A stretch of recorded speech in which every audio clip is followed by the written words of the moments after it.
আরে মুসলমান নবীর উম্মতের দল, ঘরের মধ্যে মুমিন একা শুয়ে আছে, কেউ দেখে না, কেউ দেখে না। হঠাৎ একটা গুনাহ করার কথা মনে পড়ে গেছে। ওই সময় মুমিন আল্লাহ তাআলাকে স্মরণ করে বলে না, দুনিয়ার কোনো মানুষ আমার গুনাহ সম্পর্কে জানে না। মুমিন আর গুনাহ সম্পর্কে, আমি যে এই রাতের অন্ধকারে যে গুনাহ করব, এটাও আমার আল্লাহ তাআলা দেখেন কি দেখেন না বলেন? আরে নবীর উম্মতের দল, আল্লাহ রাব্বুল আলামিন বলে ওই সমস্ত ব্যক্তিরা মুত্তাকি, যারা আমি আল্লাহ তাআলার ভয়ে গুনার কাজ করে না।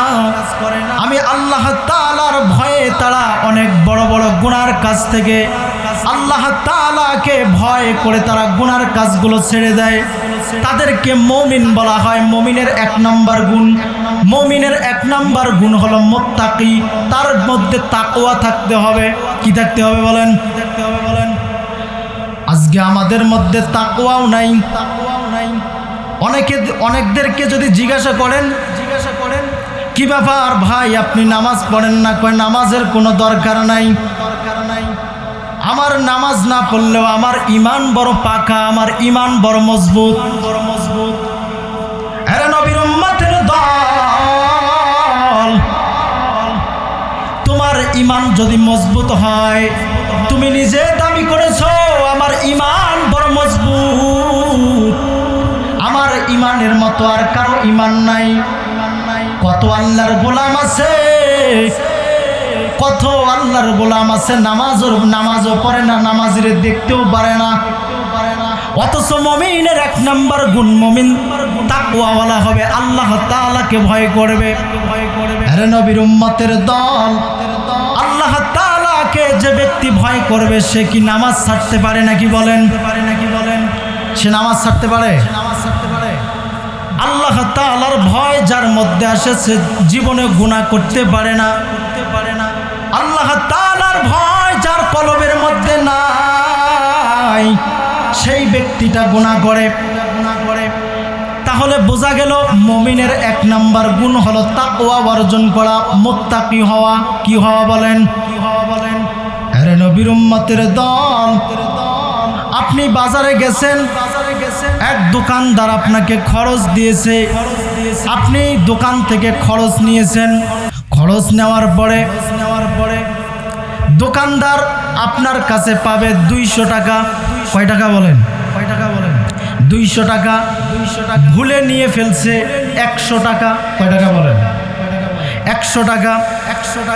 আপনার মধ্যে যদি আল্লাহর ভয় না থাকে, আপনার কলবের মধ্যে যদি আল্লাহর ভয় না থাকে, রে মুমিন, আপনার কলবে যদি আল্লাহর ভয় না থাকে, আপনি বলবেন না না, আমি তাকে আমি টাকা দেব না। এই টাকা নিয়ে আপনি বাসায় চলে আসলেন কেন? আপনার আল্লাহর ভয় আপনার অন্তরে নাই। এরা নবীর উম্মতের দল, যে মুমিন যার মধ্যে তাকওয়া আছে, সে বলবে না এই লোকটাকে যে আমি 200 টাকা পাবে, আমি 100 টাকা দিয়ে দিলাম, আরো তো 100 টাকা পাবে। তাকে যদি আমি এই 100 টাকা না দেই, কাল কিয়ামতের ময়দানে আল্লাহ তাআলা যখন বিচার শুরু করবেন, ওই সময় আমাদের কোনো আর পার পাওয়ার উপায় থাকবে? কথা বলেন, থাকবে নাকি? পার পাওয়ার কোনো উপায় নাই। 2 নাম্বার মুমিনের গুণ হলো কোরআন তেলাওয়াত শুনলে মুমিনের কলবের মধ্যে হেদায়েতের নূর আসে। কি আছে বলেন? কোরআনের তেলাওয়াত যখন মুমিন শুনবে, তার কলবের মধ্যে হেদায়েতের নূর আল্লাহ তাআলা দিয়ে দিবেন। আজকে আমাদের সমাজে কত ওয়াজ মাহফিল হয়, কত জায়গায় কত মাহফিল হয়, কোরআনের বয়ান করা হয়। এর নবীর উম্মতের দল, কোরআনের বয়ান করার পরেও মানুষ হেদায়েতে আসে না। কেন আসে না? মানুষের মধ্যে তাকওয়ার অভাব। কিসের অভাব বলেন? তাহলে কোরআন শুনলে যার কলবের মধ্যে হেদায়েত আসে, নূর আসে, এরা মুত্তাকি। এরা কি বলেন?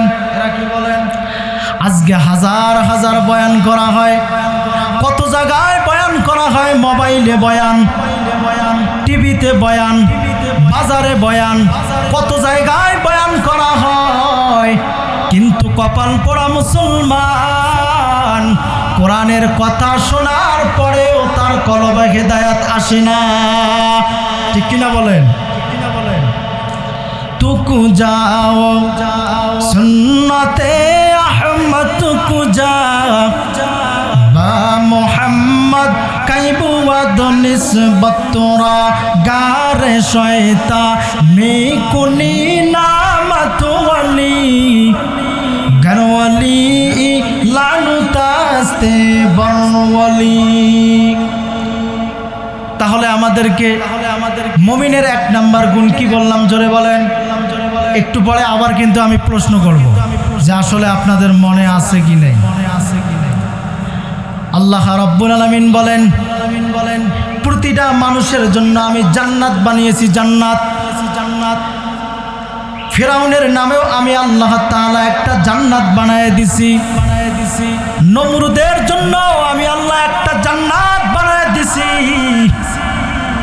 কারুনের জন্য আমি একটা জান্নাত বানায় রাখছি।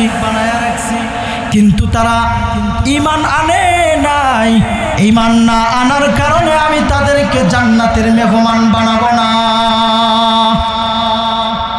এরে নবীর উম্মতের দল, আপনার নামেও জান্নাত আছে, আমার নামেও জান্নাত আছে।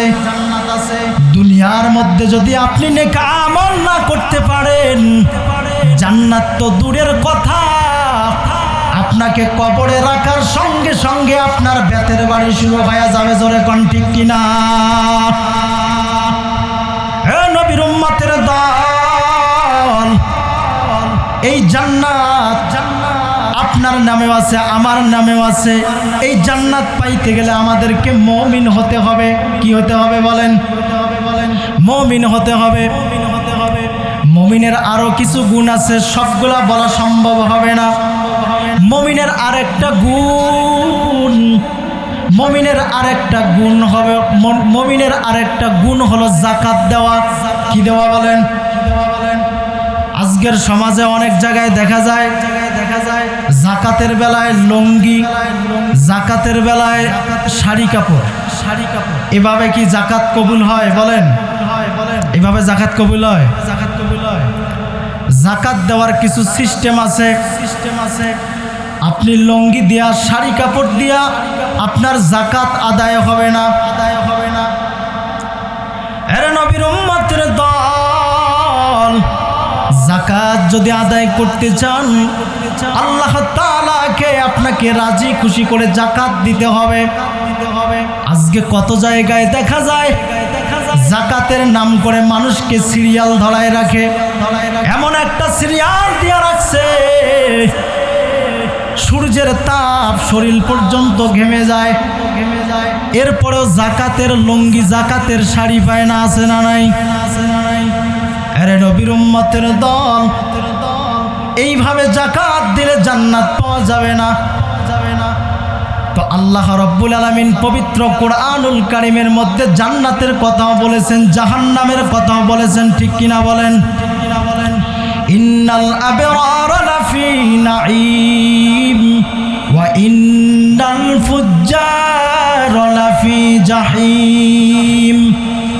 আল্লাহ তাআলা বলেন মুমিনদের জন্য আমি জান্নাত দিলাম, জান্নাত। যারা প্রকৃত মুমিন হবে তাদের জন্য আমি জান্নাত বানায় রাখলাম। আর যারা মুমিন হতে পারবে না রে গোলাম, আমি তাদের জন্য এমন একটা জাহান্নাম বানায় রাখছি, যেই জাহান্নাম খুব ভয়ঙ্কর জাহান্নাম। আম্মা জান আয়েশা রাদিয়াল্লাহু তাআলা আনহা রাসূলকে ডাক দিয়ে বললেন, ইয়া রাসূলুল্লাহ, গো পয়গম্বর, শুনেছি কিয়ামতের ময়দানে নাকি নারী পুরুষ সবাই উলঙ্গ দাঁড়াবে। ওগো পয়গম্বর, সবাই যেহেতু উলঙ্গ দাঁড়াবে, মানুষের কি লজ্জা হবে না? মায়ার নবী রাহমাতাল লিল আলামিন জানায় দেন, এরে আয়েশা, ওই দিন একজন মানুষ আর একজনের দিকে তাকানোর সময় পর্যন্ত পাবে না। কি কঠিন জাহান্নামের ময়দান। আল্লাহ রাব্বুল আলামিন যখন জাহান্নাম কায়েম করবে, যখন কিয়ামতের ময়দানে যখন বিচার শুরু করবে, এমন সময় জাহান্নাম বিচার যখন করা শুরু করবে, জাহান্নাম শুধু আগাইতে থাকে, আগাইতে থাকে। এরা নবীর উম্মতের দল, জাহান্নাম আগাইতে থাকবে, আগাইতে থাকবে। আমার দয়ার মালিক ডাক দিয়া বলে, রে ফেরেশতা, জাহান্নামকে ধরে রাখ, জাহান্নামকে একটু শিকল দিয়ে বেঁধে রাখো। জাহান্নামকে ৭০,০০০ শিকল লাগাইয়া জাহান্নামকে পিছনের দিকে টানবে, জাহান্নাম পিছনের দিকে যায় না। মায়ার নবী সিজদায় পড়িয়া কান্না করবে আর বলবে, ও দয়ার মালিক, আমার একটা উম্মত যেন জাহান্নামে না যায়, আমার একটা উম্মত যেন জাহান্নামে না যায় রে মালিক। আমার দয়ার মালিক ফেরেশতাদেরকে ডেকে বলবে, ও ফেরেশতারা, জাহান্নামকে একটু ফিরায় নাও। ৭০,০০০ শিকল লাগাইয়া জাহান্নামকে পিছনের দিকে টানে, জাহান্নাম পিছনের দিকে যায় না। মায়ার নবী রহমাতুল লিল আলামিন সিজদা অবস্থায় কান্নাকাটি করবে। আমার আল্লাহ তাআলা ডেকে বলে, রে ফেরেশতা, জাহান্নামের শরীরের মধ্যে একটু পানি ছিটায়া দাও, পানি ছিটায়া দাও। পানিগুলা ছিটানোর সঙ্গে সঙ্গে জাহান্নাম দূরায় পালাবে, জাহান্নাম দূরে সরে যাবে। ফেরেশতারা ডেকে বলবে, ও দয়ার মালিক, ও গো দয়ার আল্লাহ, ৭০,০০০ শিকল লাগাইয়া জাহান্নামকে পিছনের দিকে টানলাম, জাহান্নাম পিছনে যায় না। আর আপনি কি এমন পানি দিলেন, পানিগুলা ছিটানোর সঙ্গে সঙ্গে জাহান্নাম দূরে পালায়া গেল, জাহান্নাম দূরে সরে গেল। জোরে বলেন সুবহানাল্লাহ। ফেরেশতারা ডেকে বলবে, ও দয়ার মালিক, পানিগুলা কিসের পানি একটু জানতে চাই। আবে হায়াতের পানি না জমজমের পানি না হাউজে কাউসারের পানি, একটু বলে দেন। আমার দয়ার মালিক ডেকে বলবে, রে ফেরেশতা, এই পানি জমজমের পানিও না, হাউজে কাউসারের পানিও না, আবে হায়াতের পানিও না, এই পানিগুলা হলো আমার গুনাহগার বান্দার চোখের পানি।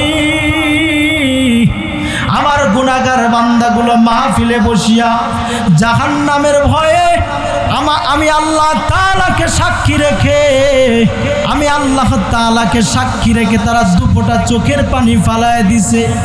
আমি আল্লাহ তাআলার আযাবের ভয়ে তারা 2 ফোঁটা চোখের পানি ফালায় দিছে। এই পানিগুলা আমি মালিক সংরক্ষণ করে রেখেছিলাম, এই পানিগুলা সংরক্ষণ করে রাখছি, এই পানিগুলাই আমি জাহান্নামের শরীরে ছিটায়া দিলাম। তো জাহান্নাম থেকে বাঁচতে হলে চোখের পানি ছাড়া কোনো কিছু সম্ভব না। কথা বলেন ঠিক কিনা? জাহান্নাম থেকে বাঁচতে হলে চোখের পানি, 1 নাম্বার চোখের পানি লাগবে। কি লাগবে? চোখের পানি লাগবে। আপনার চোখে পানি আসবে কখন? ওই যে বলছিলাম, যাদের 2 নাম্বার গুণ মুমিনের, যাদের সিনার মধ্যে কোরআন শুনলে বা তেলাওয়াত করলে যাদের হৃদয়ের মধ্যে হেদায়েতের আলো জ্বলে। কি জ্বলে বলেন? হেদায়েতের নূর আসে। কিন্তু আজকে আমরা কোরআনও পড়ি না, আবার যে পড়ে তাকে দেখতেও পারি না। নামাজ পছন্দ করি, নামাজ পড়ি না, আবার একজন পড়ে তাকে পছন্দ করি না। তো আসলে এই রকম স্বভাব আমাদের মধ্যে থাকা যাবে না। আল্লাহ তাআলা যে এই কিতাবটা বানিয়েছেন, এই কিতাবটা হলো আল্লাহ তাআলার জবানের কালাম, কালামুল মুলুক, মুলুকুল কালাম। এই কালামটা কার বাণী? কথা বলেন। আল্লাহ তাআলার কোরআন। আল্লাহ তাআলা বলছে, আচ্ছা আর একটা জিনিস কথায় কথায় মনে পড়ে যায়, আল্লাহ তাআলা আসমানি সহিফা কিতাব নাজিল করছে 104 খানা। কয়খানা বলেন? 104 খানা। তো প্রতিটা নবীর উপরেও কিন্তু কিতাব নাজিল হয়নি। পয়গম্বর হলো 1.25 লক্ষ। তো কিতাব নাজিল হয়েছে কয়টা বলেন? কথা বলেন কয়টি? 104 খানা। মুসা নবীর উপরে নাজিল হয়েছে তাওরাত। ঠিক কিনা বলেন? মুসা নবীও নাই, তাওরাতও নাই। ঈসা নবীর উপরে নাজিল হয়েছে ইনজিল। ঈসা নবীও নাই, ইনজিলও নাই। পয়গম্বরের উপর নাজিল হয়েছে জাবুর। কি নাজিল হয়েছে বলেন? জাবুর। তো দাউদ পয়গম্বরও নাই, জাবুরও নাই।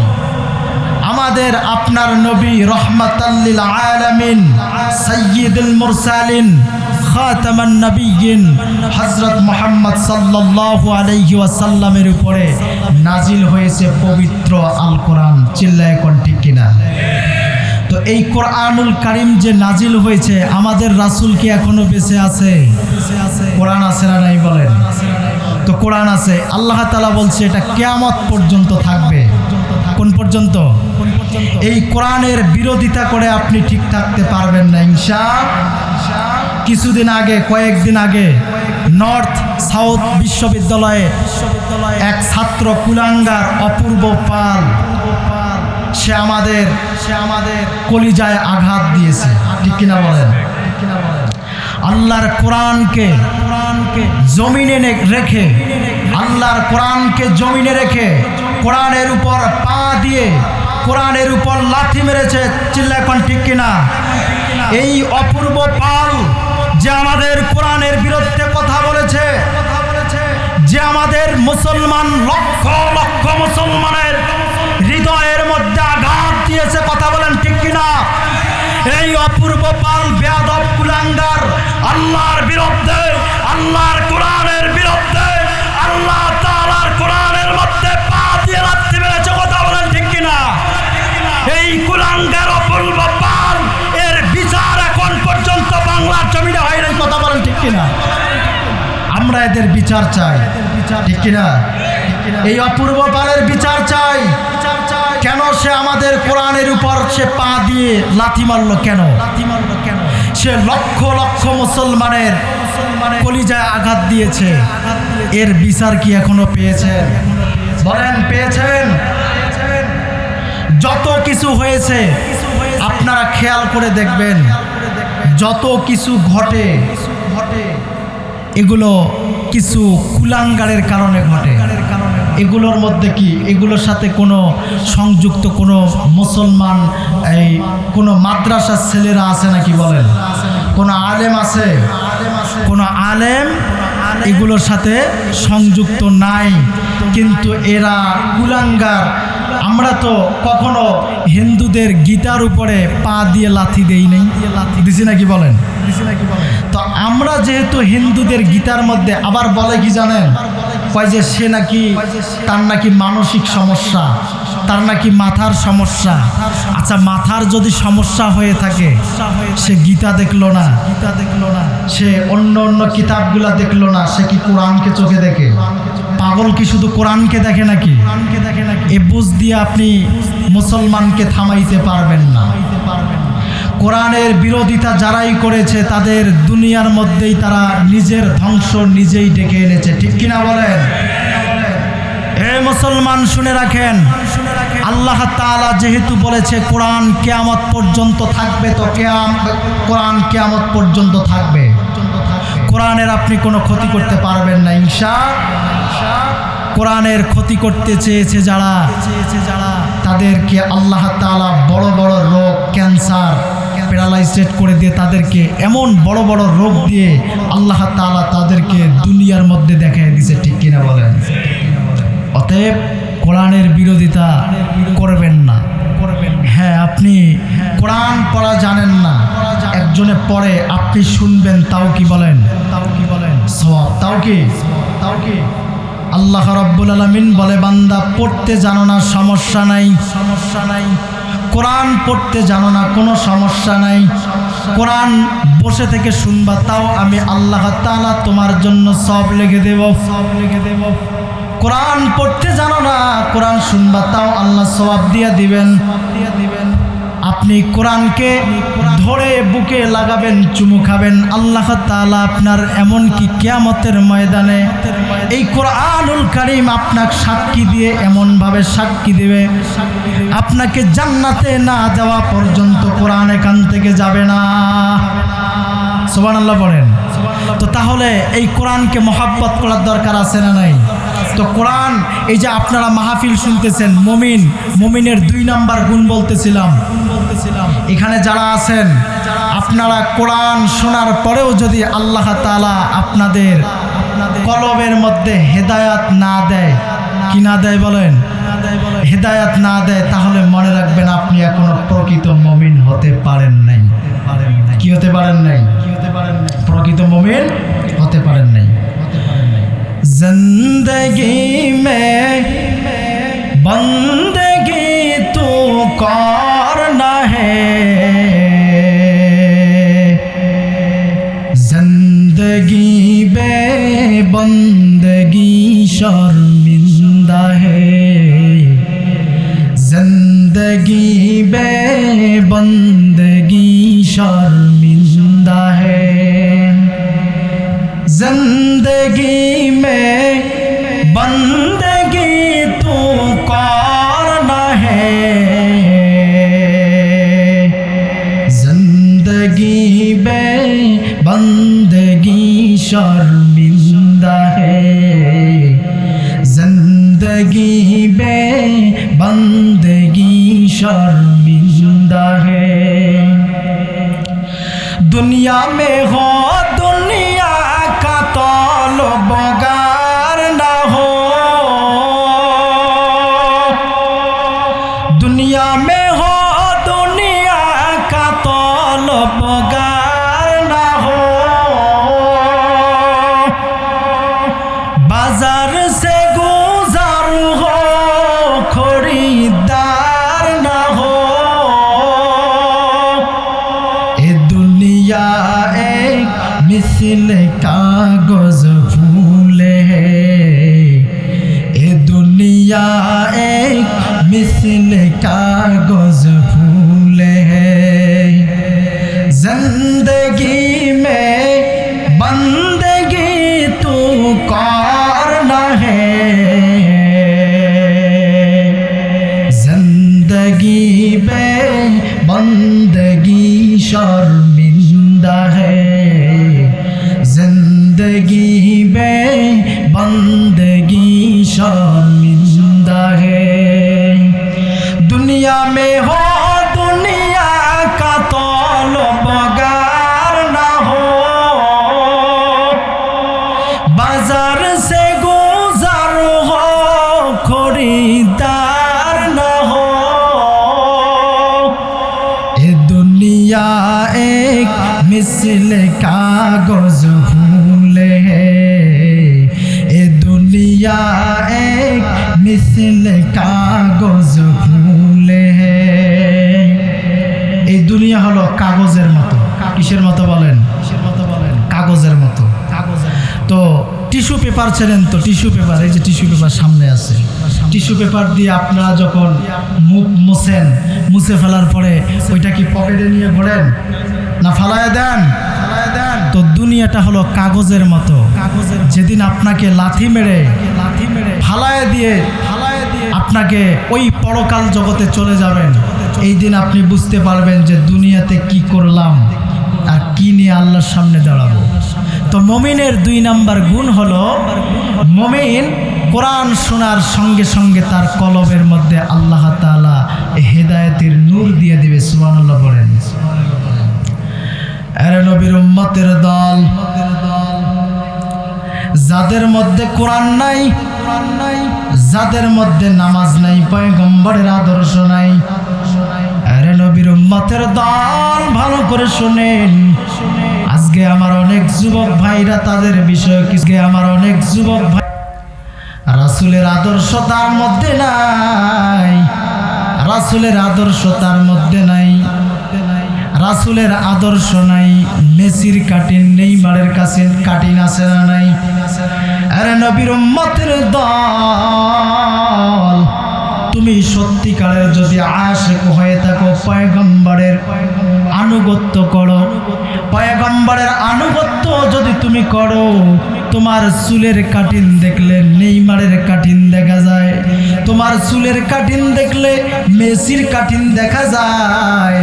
এ মুসলমান, তোমার সুরত দেখলে, তোমার পোশাক দেখলে মনে হয় মাইকেল জ্যাকসন হেঁটে যায়, ঠিক কিনা? ঠিক কিনা?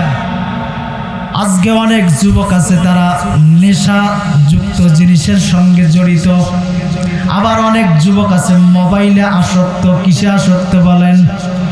এক নাম্বার কারণ মেসি নেইমারের আসক্ত হওয়ার এক নাম্বার কারণ হলো মোবাইল, এক নাম্বার কারণ মোবাইল। যুবক ভাই ভালো করে শুনে নেন, এই মোবাইল চালাইয়া চালাইয়া সময়টার নষ্ট করে ফেললেন। জোহরের আজান হয়ে যায়, যুবক ভাই মোবাইলের মধ্যে ফেসবুক চালায়, ঠিক কিনা বলেন? ইশার আজান হয়ে যায়, বাবা ডাক দিয়ে বলে সন্তান নামাজে যাও। কয় কিসের নামাজ? তোমার নামাজ তুমি বলো, আমার নামাজ লাগে না।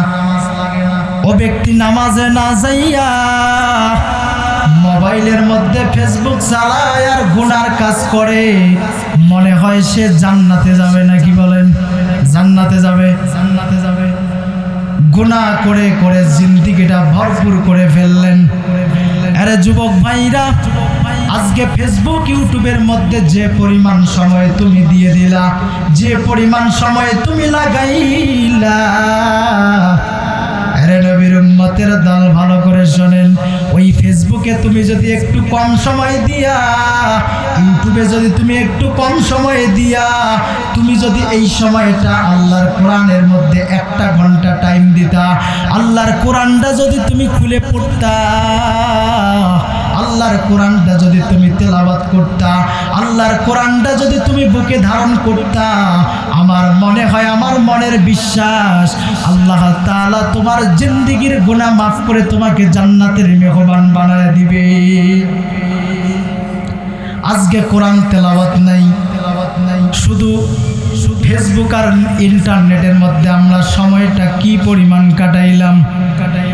এরে যুবক ভাইরা, আজকে যুবকদেরকে নামাজে ডাকলেও যুবকরা নামাজে যায় না। বলে কেন ভাই নামাজে যাও না? আমি নামাজে যাই না, আমার পোশাক ঠিক নাই। কি ঠিক নাই? পোশাক ঠিক নাই।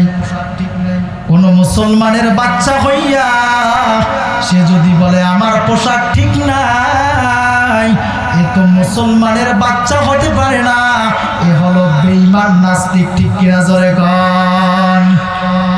মুসলমান সব সময় মুসলমান পবিত্র থাকবে, ঠিক কিনা বলেন? আর আজকে আমাদের সমাজের যুবকরা নামাজের মধ্যে ডাকলে কয় হুজুর আপনি জান আমার নামাজ পড়া লাগবে না, কালকে থেকে শুরু করব ফজর থেকে, কারণ আমার পোশাকের মধ্যে ভেজাল, আমার পোশাকটা ঠিক করে লই, কালকে আমি যখন ফজর থেকে আমি নামাজ আবার শুরু করে দেব। এরে নবীর উম্মতের দল, যুবক এই কথা বলিয়া এইবার রাতের মধ্যে যখন ফেসবুক চালায়, ইন্টারনেট চালায়, চালাইতে চালাইতে রাত 12টা বেজে যায়, 2টা বেজে যায়, 3টা বেজে যায়। হঠাৎ করে ঘড়ির দিক তাকাইয়া দেখে আর তো বেশি সময় নাই, ফজরের আজান দিয়ে দিবে। না না, আমার তো চেহারা খারাপ হয়ে যাবে, আমার তো চেহারার মধ্যে গোটা উঠবে, বরুণ উঠবে। না না, এটা হতে পারে না।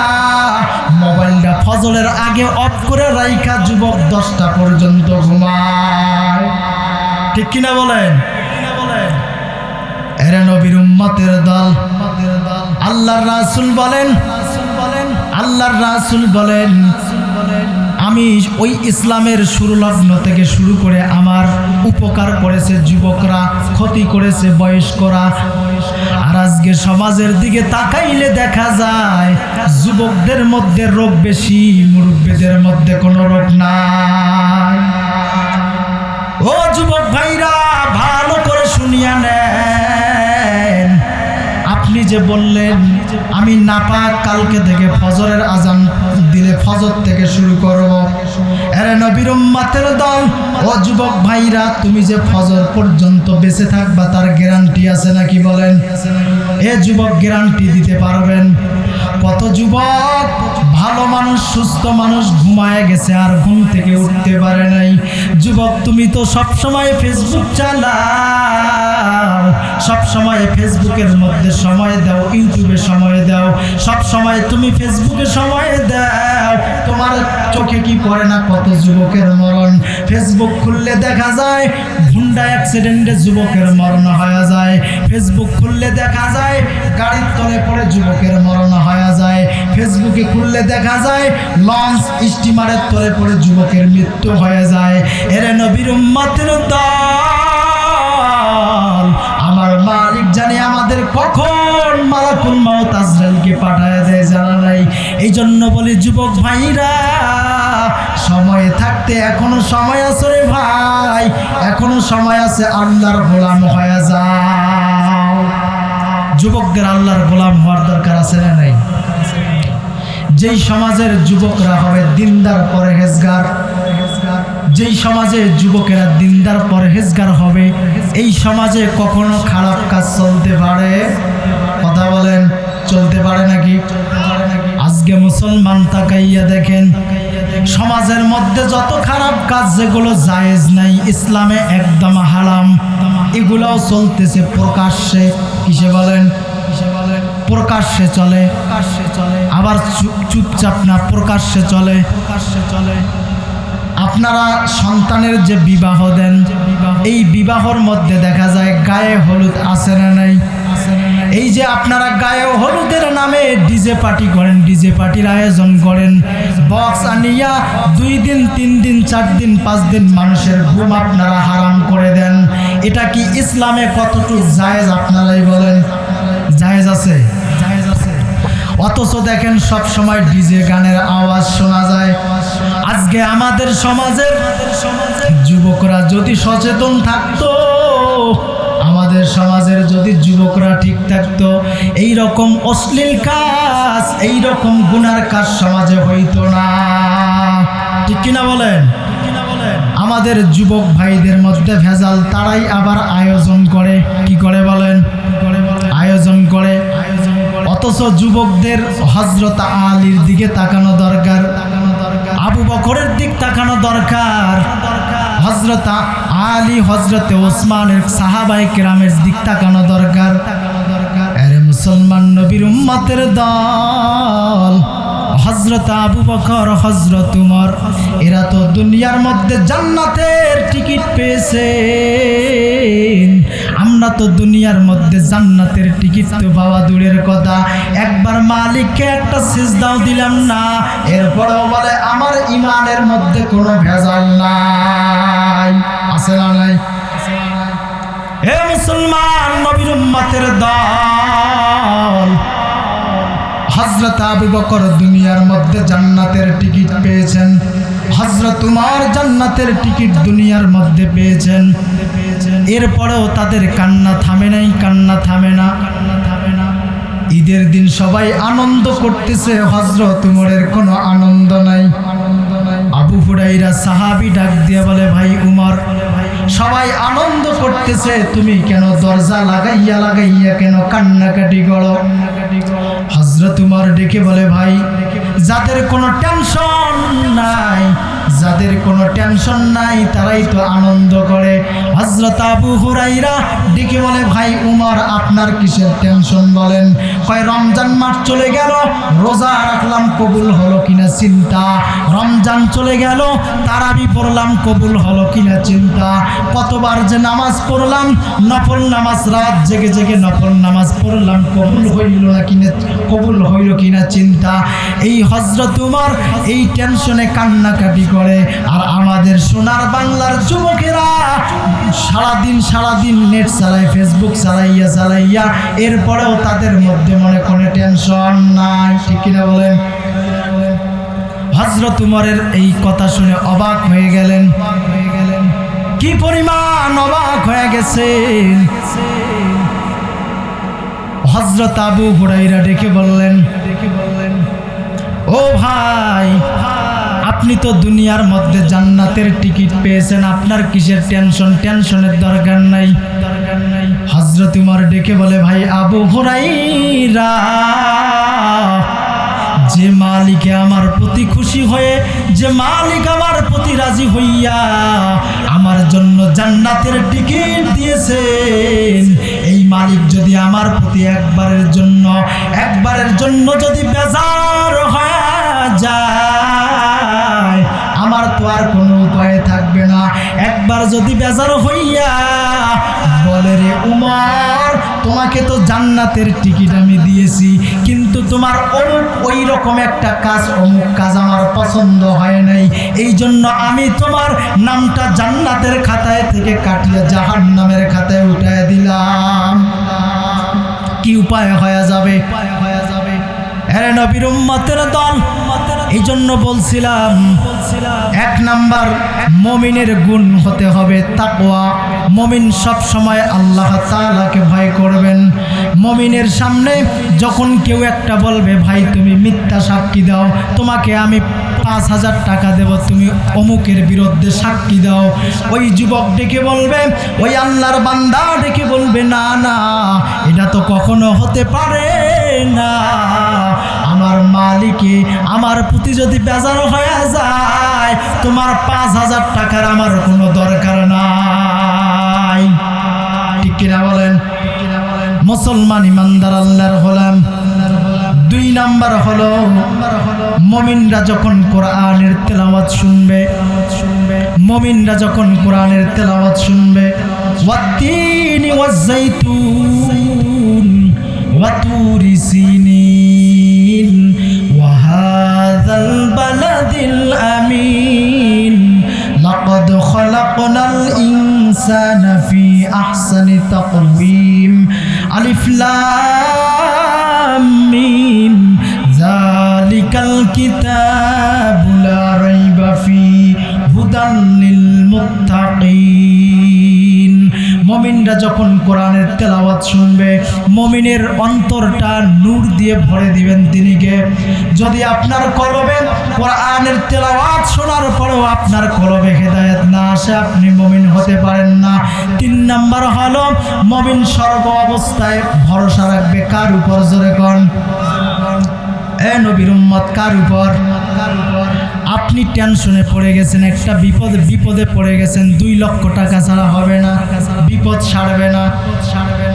আপনার চেহারার মধ্যে চিন্তার ভাস, আপনার চেহারার মধ্যে চিন্তার ভাস দেখা যায়। কি ব্যাপার? আমার 2 লক্ষ টাকা বুধবার লাগবেই লাগবে, না হলে আমার সমস্যা সমাধান হবে না। না রে যুবক, না।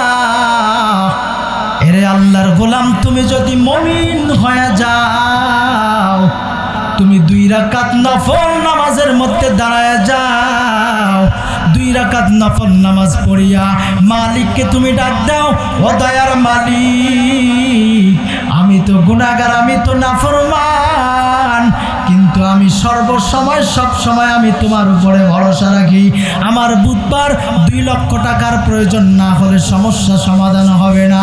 ও দয়ার মালিক, আমার সমস্যা তুমি সমাধান করে দাও। মুমিনের কাজ কার কাজ বলেন? মুমিনের কাজ। মুমিন কখনো পেরেশানিতে পড়ে না, মুমিন কোনো চিন্তায় থাকে না, মুমিন সব সময় ভরসা করে কার উপর? এর প্রমাণ একজন পয়গম্বর আছে, তার নাম আইয়ুব আলাইহিস সালাম। কি নাম বলেন? আইয়ুব আলাইহিস সালাতু ওয়াস সালাম। সম্পদের অভাব নাই, টাকা পয়সার অভাব নাই, সম্পদের অভাব নাই, টাকা পয়সার অভাব নাই, সন্তানের অভাব নাই। ইবলিস গিয়া আল্লাহ তাআলাকে বলে, ওগো দয়ার মালিক, আপনার আইয়ুব আপনাকে ভালোবাসেন না, আপনার আইয়ুব ভালোবাসে তার সম্পদকে, আপনার আইয়ুব ভালোবাসে তার সন্তানকে, আপনার আইয়ুব ভালোবাসে তার সম্পদ সন্তান। আল্লাহ তাআলা বলে, ওরে ইবলিস, না না, আমার আইয়ুব একমাত্র ভালোবাসে আমি রবকে। আপনারা ভালোবাসেন কিনা? বলেন। ভালোবাসেন কিনা? ঘুমায় গেছেন নাকি? প্রধান বক্তা কিন্তু এখনো, প্রধান বক্তা একটু পরেই চলে আসবে ইনশাআল্লাহ। অনেক সুন্দর আলোচনা করে, তো ইনশাআল্লাহ উনি আসবে কিছুক্ষণের মধ্যে, একটু ধৈর্য ধারণ করেন। আমি আর বেশিক্ষণ কথা বলবো না, হুজুর আসবে, আপনারা হুজুরের জন্য অপেক্ষা করতেছেন। ইনশাআল্লাহ হুজুর কিছুক্ষণ পরেই আপনাদের মাঝে উপস্থিত হয়ে যাবে ইনশাআল্লাহ। এরে নবীর উম্মতের দল, ইবলিসকে আল্লাহ তাআলা ডেকে বললেন, না না, আমার আইয়ুব আমাকে ছাড়া আর কাউকে ভালোবাসতে পারে না। ইবলিস কি রকম প্যাঁচ লাগায় দেখেন। আল্লাহ তাআলাকে ডেকে বললেন, ও দয়ার মালিক, আপনি আইয়ুবের কাছ থেকে একটু সম্পদ ছিনায় নেন, সন্তান কমায় দেন, সম্পদগুলো আস্তে আস্তে ছিনায় নেন, দেখবেন ভালোবাসা আর থাকবে না। আল্লাহ তাআলা শুরু করলেন, শয়তানের কথা মতো আল্লাহ তাআলা আইয়ুব আলাইহিস সালাতু ওয়াস সালামকে বিপদ দেওয়া শুরু করলেন। মুমিনের আরেকটা গুণ হলো, ইয়া আইয়ুহাল্লাযীনা আমানুস্তাঈনু বিস-সাবরি ওয়াস-সালাহ। মুমিনের আরেকটা গুণ হলো, মুমিন সব সময় ধৈর্য ধারণ করবে নামাজের মাধ্যমে। ঠিক কিনা বলেন? আরে নবীর উম্মতের দল, আইয়ুব আলাইহিস সালাতু ওয়াস সালাম কে আমার আল্লাহ তাআলা বিপদ দিলেন, সম্পদ আস্তে আস্তে ছিনিয়ে নিলেন, সন্তানকে আস্তে আস্তে যুবক সন্তান পড়ে মারা গেল।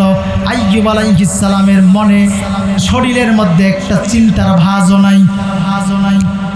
আইয়ুব আলাইহিস সালাতু ওয়াস সালাম ডেকে বলে, আমার মালিকের খুশি, আমার মালিকে যা করবে তাই হবে, আমার মালিকে যা করবে তাই হবে।